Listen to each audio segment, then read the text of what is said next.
દીકરીને બળજબરીપૂર્વક ગાડીમાં બેસાડીને એક સ્ક્રિપ્ટ વાંચવા દેવામાં આવે છે અને એ સ્ક્રિપ્ટના આધારે દીકરી પોતાનું અસ્તિત્વ છે એ પોતે જોખમમાં નથી એવું કહી રહી છે.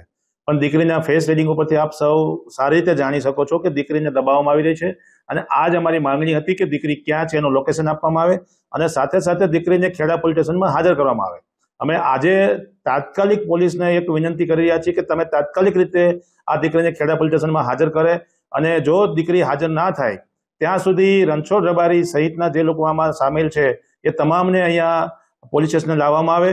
વિનંતી કરીએ છીએ કે એના પરિવાર એની સાથે જેટલો બી સમય એને દીકરીને સમજાવવામાં લાગે, દીકરીને વાત કરવામાં લાગે અથવા દીકરીની પરિસ્થિતિને સામાન્ય થવા દેવામાં લાગે. જી બિલકુલ, અમે સામાજિક વ્યવસ્થા જળવાય એના માટે રબારી સમાજના આગેવાનોનું એક નિવેદન હતું કે અમારે કોઈ સમાજની દીકરીને જોતી નથી ને અમારે કોઈને આપવી પણ નથી.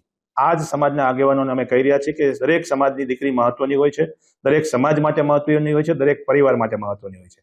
તો આ દીકરી પણ એના પરિવારને પાછી સોંપી દેવામાં આવે. દીકરીની જો ખરેખર ઈચ્છા હશે તો એના પરિવાર 100% એની સાથે વાતચીત બેસીને અમે સમાજના આગેવાનો જવાબદારી લઈએ છીએ કે દીકરીની ઈચ્છા મરજી પૂછીને જો દીકરીને ત્યાં લગ્ન કરવાશે તો અમે રાજી ખુશીથી લગ્ન કરી આપીશું.